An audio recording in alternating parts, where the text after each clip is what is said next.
Media sosial membuat kita terpapar informasi yang sangat banyak tiap harinya. Rasanya aliran informasi sangat cepat, sampai-sampai ninggalin HP sebentar aja bisa ketinggalan informasi sahabat. Satu yang jadi fokus obrolan di episode ini adalah CCTV. CCTV kepanjangannya adalah Closed Circuit Television. Ada term closed circuit, iya, karena memang jaringan tertutup. Digunakan untuk keperluan pribadi, juga untuk hal penting. Selama ini konotasi CCTV selalu jadi penyelamat. Ada yang kecolongan di kafe, lihat CCTV. Ada yang kemalingan, lihat CCTV. Tapi baru-baru ini, beberapa oknum berhasil membuat kata CCTV jadi negatif. Kira-kira CCTV kecewa nggak ya sama mereka berdua?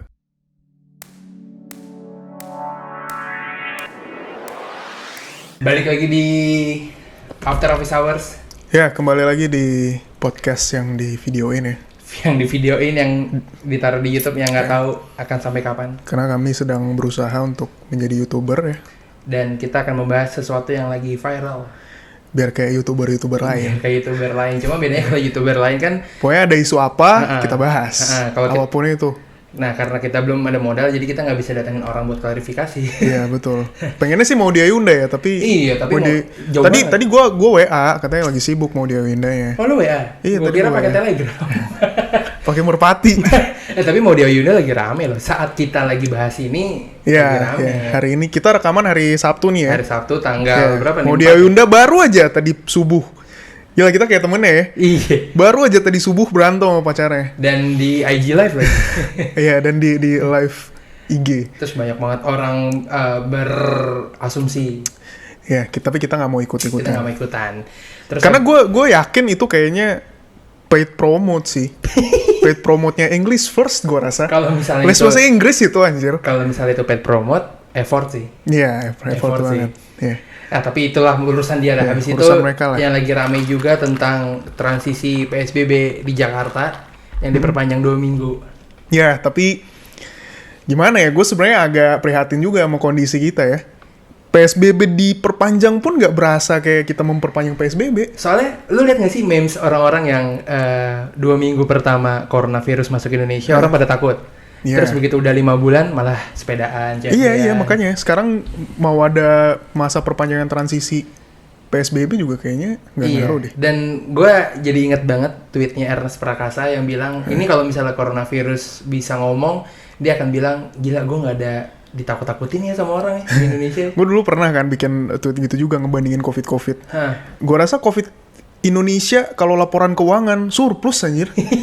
Nggak ngapa-ngapain. Iya. Nggak ngapa-ngapain. Iya. Orang-orang wow beraktivitas Iya. seperti biasa. Dia nggak bikin proker, nggak ada Iya. program apa-apa. Orang-orang mendatangi dia untuk bisa tertular. Betul, gitu. betul. Jadi kalau dia pemerintah surplus cuy. Udah gitu, ini kita kan kalau sekarang kita udah masuk ke bulan ke-5 lah.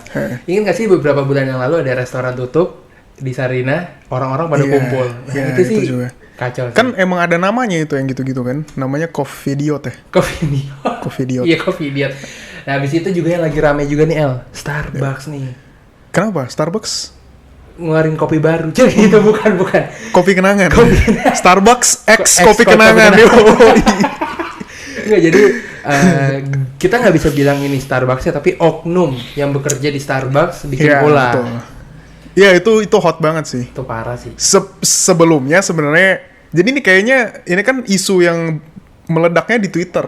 Iya. Sebelumnya udah sempat meledak dengan sebelum si Starbucks rame nih ada yang masalah masak ini bekal untuk suami. Bekal untuk Iya. suami itu juga rame tuh. Tapi lanjutin sama Starbucks. Dan ini juga ramenya setelah ada orang yang nge-repost di Twitter. Iya, jadi ceritanya kan di Instagram.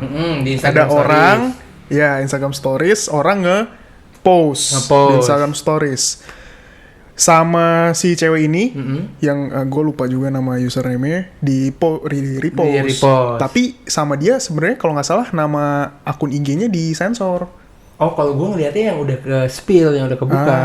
Kalau yang asli kalau nggak salah udah disensor. Udah ditutupin. Jadi nama Instagram akun Instagram orang yang nyebarin nggak ketahuan siapa. Akhirnya rame lah tuh. Nyebar rame. Akhirnya banyak yang nge-tag Starbucks dan segala macam. Dan ini kalau misalnya mungkin ada yang belum tahu gitu ya, ramenya apa? Ini adalah video oknum pekerja di Starbucks memanfaatkan CCTV untuk melakukan tindakan yang tidak etis. Nah itu, gue nggak tahu orang yang dengerin podcast sama nonton YouTube ngikutin Twitter nggak sih?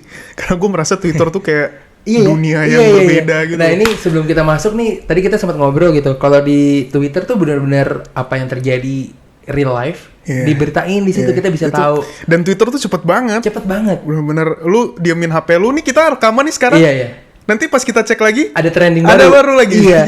Dan kalau misalnya di Instagram tuh untuk apa ya, ketenangan mata jiwa. Iya, betul. Soalnya yang bagus-bagus tuh biasa di Instagram. Nah, di Twitter tuh yang aslinya semuanya tuh keluar tuh. Dan apa, gue juga pernah bilang gitu. Noel pernah bilang, walaupun kita nggak janjian, tapi kalau misalnya kita sering buka Twitter, begitu ketemu, udah tuh obrolannya nyambung. Iya, betul. Nah, menyangkut dari obrolan di Twitter, ini lagi ramai tentang ada oknum yang tadi kita bilang. Jadi dia ngerekam ada satu customer yang lagi duduk, habis itu dilihat kasarannya pakaiannya agak sedikit terbuka. Ya, nah itu dimanfaatin tuh sama oknumnya tuh. Di area dada ya. Iya, di area dada. Dan itu lumayan membuat apa ya, warga Twitter, netizen Twitter, wah pro kontra tuh. Ada karena itu kan ceritanya customer lagi duduk. Iya. Terus dia memanfaatkan CCTV yang kebetulan dari atas. Jadi ketika ada cewek pakai begini sampai kelihatan belahan. Terus yang lebih parah lagi di zoom out. Di zoom in. Di zoom in sama dia kan. Dan apa, seharusnya kita balik lagi dah ke fungsi utama CCTV kan sebenarnya bukan buat itu kan. Iya, betul. Untuk ngelihat misalnya amit-amitnya ada kejadian kriminal. Kayak waktu Noel di Starbucks adalah Noel di Starbucks ngelihat dari CCTV, anjir diserang gua. Oh, ternyata lu juga. Enggak, di Starbucks itu spion gue dicolong. Dia dicolong. Jadi kita lihat dari CCTV ya. Jadi bukan gue tidak. Ntar gue dihajar. Nah, jadi intinya adalah CCTV kan digunakan untuk hal-hal yang urgensi banget. Dan ini kok kalau gue sama Noel tuh menyayangkan kenapa si oknum ini memanfaatkannya untuk hal lain. Iya gitu kan, CCTV untuk security gitu. Security, iya. Lu melihat itu bukan security, bro. Dan itu jatuhnya udah pelecehan ya. Iya. Iya pelecehan. Iya pelecehan sih. Dan udah gitu yang nggak tahu sih, kalau gue pribadi, kalau gue gitu jadi orang yang tahu, mendingan gue laporin daripada gue keluarin di media sosial. Nah ini menarik nih. Jadi kan si pelaku itu jadi ternyata ada 2 orang. Yeah. Jadi ketika kita bahas ini ini sekarang kita rekaman, udah masuk proses hukum ya. Udah ranah hukum. Udah masuk proses hukum dan ya udah bisa dibilang tersangka kayaknya. Iya. Yang pihak yang dilaporkan yaitu si 2 barista, 2 barista ini, 2 oknum barista Starbucks ini udah diproses oleh polisi. Iya. Jadi polisi udah nangkep. Nah, sebenarnya ada 2 orang. Jadi kalau lu lihat videonya kan tuh ada 2 orang. Ada satu yang iniin CCTV-nya. Yang operate di meja. Sama ada satu lagi yang ngerekam Insta Stories. Iya. Nah, yang menyedihkannya adalah yang ngeiniin di CCTV. Yang operate CCTV-nya itu sekarang saksi. Oh, justru dia jadi saksi. Yang jadi tersangka yang terancam 6 tahun bui itu adalah yang menyebarkannya ke Instagram. Oh, jadi. Dan dianggap bahwa itu adalah video asusila. Yang berarti benar dong, kita semua sepakat bahwa itu adalah tindakan yang salah. Iyalah. Asusila, tidak bermoral, dan pelecehan seksual dong. Iya. Berarti bahkan polisi pun sepakat. Iya. Karena hitungannya jadi mengunggah video asusila kan. Iya, berarti itu tindakan asusila dong. Iya. Gitu. Cuman ya yang menyedihkannya adalah kenapa yang mengoperasikan CCTV-nya jadi hanya menjadi saksi. Iya. Nah, ini yang agak dipertanyakan ya. Kita nggak tahu nanti ketika video ini diupload mungkin ada update. Tapi ketika video ini di-take itu masih kayak gitu perkembangannya masih sejauh itu. Dan mungkin kalau teman-teman yang dengar di Spotify atau yang nonton di YouTube ada yang lebih tahu, coba mungkin dikasih tahu di Instagram kita kan, kita akan nge-post. Komen aja di YouTube ya. Dan jangan lupa dislike-nya. Karena kita butuh dislike. Nah, tapi satu lagi, ketika kan tadi sebelum ini kita ngobrol ya, dan ketika gue mikir, iya juga sih, ketika kita nggak bisa bilang orang yang upload di Insta Stories tidak salah. Iya. Karena dia juga salah. Iya. Satu, lu ada di situ, lu udah tahu itu tindakan lu salah. Tindakan temen lu salah. Kenapa nggak lu tegur teman lu untuk tidak melakukan itu?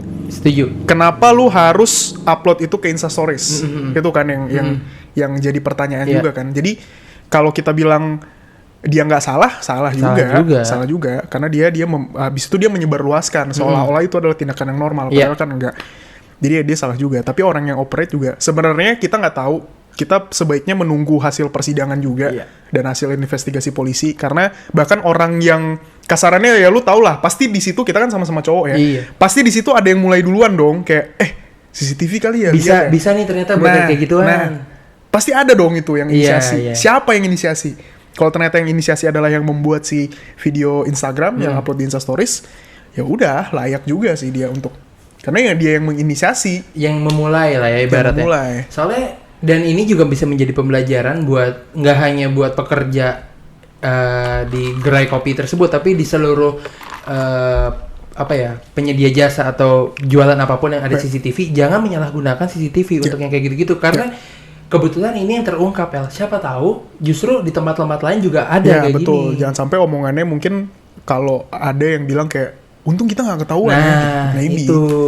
Tapi ada loh yang jadi di Twitter kan sempat rame ya. Ada beberapa yang ngebelain Si yang mana nih yang operate CCTV-nya yang atau pokoknya tindakan tindakan melihat di ruangan itu. tindakan di ruangan itu ada yang ngebelain. Seingat Katanya? gua ada 3. Yang pertama tuh yang bilang kalau lu nggak pengen orang berlaku seperti binatang, lu juga jangan bertindak seperti binatang. Oh, jadi- kasarannya dia bilang yang Iya, pakai iya. baju terbuka tuh memancing orang untuk bertindak sebagai binatang. Oh. Ya kan manusia menurut gua ya. Ya. Kenapa lu harus membenarkan tindakan lu yang seperti binatang gitu? Dan sejujurnya kita tidak bisa ngontrol orang ya. Ya itu satu poinnya. Ya sekarang gini deh, gue mikir lah di Bali orang pakai bikini Iya. santai-santai aja. Iya, setuju. Lu Iya. lu kalau ke Bali ngaceng nggak ngeliat cewek-cewek pakai bikini? Biasa aja. Iya. Ya salahnya di mana? Ya salah di cowoknya lah. Menurut gue ya. Salahnya di pelakunya melakukan, Iya, bukan dari si ceweknya. Kalau lu sekurang itu ngeliat belahan ya udahlah, lu liburan lah sana. Lu kurang liburan apa gimana sih? Atau enggak mungkin orang ini udah emang dari tingkat Psikopat aja. Iya, itu dia. Kali Gue ya. mau ngomong itu dari sisi psikologisnya tuh ngelihat kebuka dikit udah nafsu. Maybe. Mungkin ini Kita kemungkinan nggak kan. tahu, kita tunggu aja nanti hasil persidangan. Terus yang kedua, nah itu sempet rame. Terus diserang sama orang-orang. Tapi gue pun sebenarnya tidak membenarkan perilaku cyberbullying ya, Iya. karena orang yang berargumen itu sempet sampai diserang ke Instagramnya, ke emailnya. Gue bukan bilang dia benar, dia salah. Tapi tindakan kita untuk ngebully dia, meresponnya dengan cara kita ngebully itu salah sih. kita komen aja, iya, kita bilangin yang benar kayak gimana. Tapi ketika lu udah bully, lu serang di Instagram, sampai lu email, lu kata-katain, lu katain bego dan segala macam. Manusia itu kan punya proses belajar. Ketika mungkin anak ini, si bocah ini masih muda, terus dia mengungkapkan pendapat, lu udah langsung serang kayak gitu, dia jadi trauma. Iya, pasti. Malah bukan jadi orang yang lebih benar, Iya. malah gue nggak tahu dampaknya jadi gimana kan, karena cara penyampaiannya udah salah. Dan mungkin setiap circle pertemanan atau setiap orang tuh beda-beda obrolannya. Kayak Ya, misalnya kita betul. kayak gini terbuka. Kalau kita ngomong di tempat lain mungkin bisa bikin orang sakit hati karena tidak terima. Ya, nah, jadi bisa. sebaiknya sih kalau menurut kita jangan dibully karena balik lagi ketika orang itu memiliki argumen, lu ngebully, kalau orang ini mau jatuhin lu bukan jatuhin, kalau ngelaporin ke pihak hukum, justru yang ngebully ini bisa kena. Bisa Gitu. bisa aja. Nah, itu- tapi dia tetap salah. Iya. Satu. Yang kedua itu yang rame, ada juga yang ngebelain. Terus tapi yang uniknya, nah ini yang bikin satu Twitter gempar. Iya. Satu lagi yang rame itu dia bawa argumen bahwa nggak bisa disalahin. Dia sebenarnya agak nyerempet ke tindakan pemerkosaan, which is itu udah beda oke. konteks. Iya, sebenarnya. iya. Tapi kita anggap sebagai kekerasan seksual aja ya. Dia bilang kalau nggak bisa disalahin. Jadi ada kasus di Jawa Timur kalau gue nggak salah atau di mana. Ada seorang ayah memperkosa anak tirinya Itu sih parah sih. dengan dia bilang dia intinya bilang kita nggak bisa nyalahin pelaku karena ada satu kasus di Jawa Timur di mana ayah memperkosa anak tiri, tapi kalau dilihat istrinya sibuk kerja di luar. Jadi alasannya dia memperkosa karena istrinya terlalu sibuk kerja. Jadi yang gue tangkap argumennya dia adalah karena istrinya sibuk kerja di luar, tidak bisa memuaskan Suaminya. seksual suaminya. Jadi melampiaskannya ke anak tiri. Jadi salah istrinya gitu. Ya, melimpaskan ke anak tiri dan salahnya salah istrinya. Wah, itu kacau sih. Satu. Lah, itu terus lakinya kerja apa enggak? Itu dia. Satu. Kedua, mau kayak gitu pun, ya nggak bisa jadi pembenaran lu merkosa anak lu lah. Iyalah, itu udah mentalnya udah kacau sih. Gue nggak tahu sih ini pengaruh apa, apakah karena ya kita sama-sama cowok ya, Iya. kita tahu bahwa ada website yang bernama Pornhub dan di situ mungkin Iya, ada iya, video-video iya. yang apa gue nggak tahu ya, apakah itu pengaruh dari itu ya tau lah. Itu yang kedua. Terus yang ketiga nih, apa nih? Yang ketiga dia bilang kalau Iya, kita nggak bisa ngatur. Ini agak netral sebenarnya sih, tapi tetap dihajar sama orang-orang. Jadi dia bilang, iya kita nggak bisa ngatur si cewek, tapi cewek juga harus sadar bahwa kita tidak hidup di dunia yang ideal. Dunia yang bisa ibaratnya mengerti tentang si cewek. Ya gitu. Jadi intinya kalau ya jadi pragmatis aja, karena lu tahu ini dunia nggak ideal, ya udah lu pakai bajunya yang sopan. Oh. Ya tapi yang tadi yang lu sampein kan waktu kita ngobrol bahwa banyak orang yang pelecehan seksualnya terjadi meskipun dia pakai tertutup. baju. Ya, banyak yang argumennya gitu. Dan kan. mungkin kalau teman-teman yang denger atau yang nonton beberapa hari terakhir banyak lah denger udah pakaian tertutup terus tiba-tiba tetap dilakukan pelecehan seksual. Bahkan kalau lu lihat ya di Depok ada yang namanya begal payudara.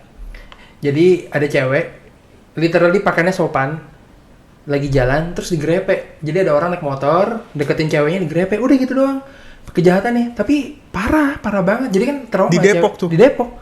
Gue lihat beberapa minggu yang lalu. Depok tuh kenapa sih? Udah COVID di situ pertama. Iya ya. Begal payudara di situ. Begal payudara, oh banyak lah begal. Astaga. Nah itu maksud gue, balik lagi ya ke konteks ini. Kalau gue pribadi sih jangan nyalahin si ceweknya. Itu ya. Berarti argumen dunia tidak ideal lu pakai baju yang sopan. Salah lah. Iya kan? Karena ya orang mau pakai baju apapun juga. Kalau misalnya si cowok atau pelakunya mentalnya udah rusak ya udah. Tapi gimana ya, kita kan cowok ya. Apa ya tips-tips supaya orang-orang, kalau gue sih ya gue kan sempat nge-tweet, gue bilang kalau ya kita nggak bisa kontrol orang mau pakai baju apa, terserah dia, bebas. Bahkan menurut gue bahkan di SCBD pun ada cewek mau pakai bikini, ya udah serah. Iya. Tapi kan lu bisa kontrol diri lu sendiri, pikiran lu sendiri. Terserah lu mau bilang gue lu munafik lu gini-gini. Ya iya, gue kalau lihat cewek pun ya gue cowok heteroseksual, gue nafsu ada juga, perasaan gitu. ke arah sana. Iya, tapi kan gue nggak sembarangan. Gue manusia beradab, gue punya adab. Jadi ya gue nggak sembarangan, nggak yang mikir sampai kemana-mana. Ya udah gitu loh. Lu kenapa nggak lu kontrol diri lu aja? Lu bisa kontrol diri kan? Dan mungkin ini balik lagi masalah kontrol. Tadi Noel juga sempat bilang di internet ada website yang kita bisa tonton untuk dewasa, konten dewasa gitu. Nah, tapi mungkin orang-orang ini mentalnya udah rusak karena udah terlalu sering nonton kayak gitu, Anel. Terlalu sering nonton bokep ya? Iya. Atau enggak, orang yang udah nafsunya berlebih, tapi dia tidak tahu cara melampiaskan dengan benar. Jadi dia membenarkan segala cara. Nah, itu di satu sisi juga tuh. Sexual education, tapi di Indonesia masih tabu kan? Dan itulah kenapa banyak banget sekarang kan orang udah ngajarin tentang sexual education ke anak-anak. Yeah. Walaupun itu masih tabu ya di Indonesia, apalagi kita budaya timur gitu. Cuman itulah manfaatnya sexual education. Jadi biar nanti nih penerus-penerus adik-adik atau anak-anak kita nih nggak punya mental-mental yang rusak kayak gitu sih. Ya, tapi kita nggak mau munafik sebagai cowok ya. Iya, lihat cewek ya ada juga. Ada, tapi ya nafsunya gitu. Tapi tidak. Satu poin juga sih yang menurut gue menarik ya. Mungkin ini akan terdengar terkesan suci gitu, tapi gue juga berproses sih untuk sampai di level kayak nggak terlalu gimana-gimana ngeliat cewek gitu ya. Ada prosesnya. Jadi orang-orang yang berproses ke sana juga ya udah dimaklumin aja. Tapi kayak kalau kita sebagai orang beragama kan ada puasa ya. Iya. Puasa itu kan mengontrol hawa nafsu. Menahan nafsu, iya. Sorry nih, mungkin di Islam Ramadan, di Kristen juga ada gitu puasa. Ya terus di situ kan kita mengontrol hawa nafsu. Yeah. Terus lu selalu menganggap itu sebagai latihan untuk hawa nafsu. Latihan mulu. Iya, tapi nggak ada. Kapan eksekusinya, bro? Bahkan kan sempat kalau misalnya kita puasa, misalnya Ramadan, Ustadz apa di TV bilang ini pelatihan. Nah, nanti 11 bulan berikutnya adalah lu prakteknya langsung. Nah, itu. Ya udah lu latihan. Prakteknya kapan? Nah, itu dia. Ya jadi lu selama Ramadan munafik dong. Atau let's say pas gua Kristen. Iya. Konteksnya gua agama Kristen ya. Pas gua Kristen kayak Emang lu beda-beda? Gue Kristen, ya puasa gitu. Ya tapi kan harus mengontrol hawa nafsu gitu ya. Kalau misalnya ini abis ini gue rasa banyak orang yang kayak gue tunggu Noel kena spill. Mungkin banyak dan banyak gitu. Gue pengen ngejebak Noel. Iya, gue rasa sih